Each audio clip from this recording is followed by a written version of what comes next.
আমরা 2024 সালের জুলাই মাসে বৈষম্য বিরোধী আন্দোলন করেছিলাম, অর্থাৎ বৈষম্য করা যাবে না।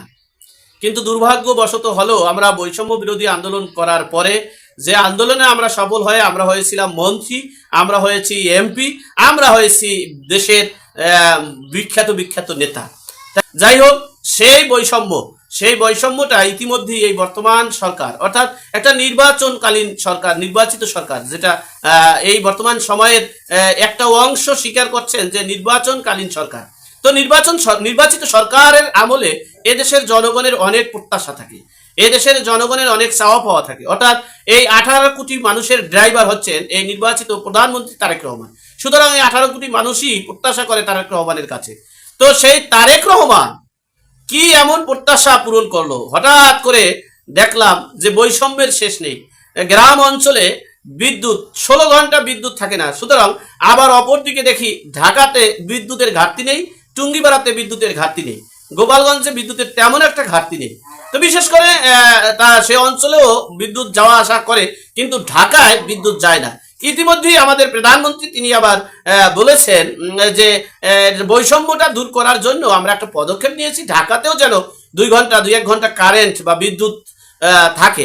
তো সেখানে একটা বিষয় দেখলাম, হঠাৎ করে সেই বিষয়টাও আবার ইতিমধ্যে দেখেছি, সেই বিদ্যুতের অবস্থানকে কেন্দ্র করে, যেখানে বাংলাদেশের বিদ্যুতের এত দুরবস্থা, সেখানে আবার তারা মন্ত্রী পাড়া, এমপি পাড়া, প্রধানমন্ত্রী পাড়া, বিরোধী দল মন্ত্রী পাড়া এবং যারা 1971-এর মহান মুক্তিযুদ্ধের সময় বিরোধিতা করেছেন, এই বাঙালিদের 30 লক্ষ শহীদ এবং 2 লক্ষ মা বোনের সম্মানহানি করেছেন, তাদেরকে এখন এই বিএনপি সরকার মন্ত্রী বানিয়েছেন, প্রধানমন্ত্রী বানিয়েছেন এবং এখন আবার বিরোধী দল বানিয়ে তাদেরকে একটা বাড়িও দিয়েছেন। আর সেই সব জায়গায় যদি বিদ্যুৎ না থাকে তাহলে তো ভালো হয় না।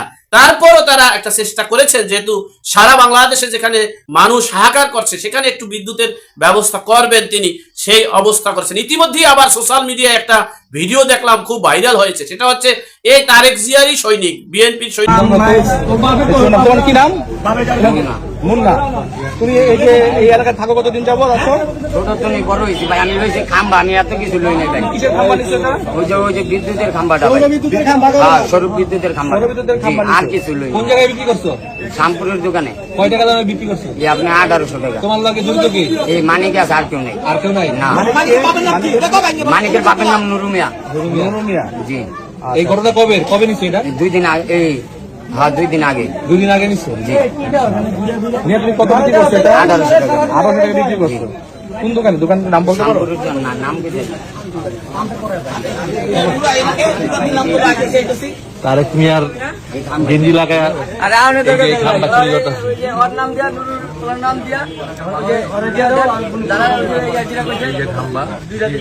তারেক জিয়ার ছবিটা খুব স্পষ্ট দেখলাম। সেখানে সেই তারেক জিয়ার সৈনিক করলো কি, যে খাম্বায় বিদ্যুৎ কারেন্ট নেই, তো সেই খাম্বা চুরি করে বিক্রি করেছেন মাত্র 1400 টাকায়।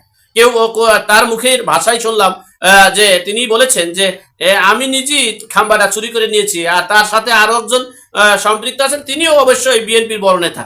তো চিন্তা করে দেখেন যে যেই দেশে অর্থাৎ বিদ্যুৎ না থাকার মধ্য দিয়েই খাম্বা চুরি হয়ে যায়, সোলারের খাম্বা চুরি হয়ে যায়। আবার দেখেন, আমি আরো একটা ভিডিও, এই যে আপনি ইতিপূর্বে আপনারা দেখেছেন যে সোলার, অর্থাৎ বিদ্যুৎ চলে গেলে সোলার দিয়ে সুখ শান্তি করবা আর আমরা কষ্ট করব, তারা আবার করছে কি, এই সোলারের যে খাম্বাটা আছে, সোলারের যে খাম্বা, সেই খাম্বাটাও তারা চুরি করে নিয়ে গিয়েছে।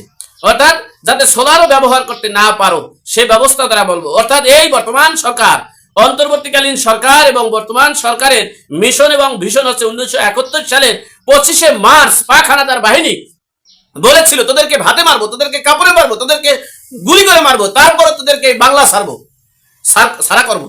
মূলত সেই ভীষণই বাস্তবায়ন করার জন্য পাক হানাদার বাহিনী এবং মার্কিন যুক্তরাষ্ট্র সেই পথে হাঁটছে কিনা সেটাই এখন বিচার বিশ্লেষকরা, গবেষকরা চিন্তা করছেন, মন্তব্য করছেন। সুতরাং এই দেশে যে একটা পরাজিত শক্তিরা যে দেশটা দখল করে ফেলছেন, আর সেই দখলের মধ্য দিয়ে এই দেশটা যে একটা ধ্বংসযজ্ঞের দিকে ধাবিত হচ্ছে, সেটা প্রতিটা সেক্টরে, প্রতিটা জায়গায়, প্রতিটা স্তরে বিরাজ করছেন।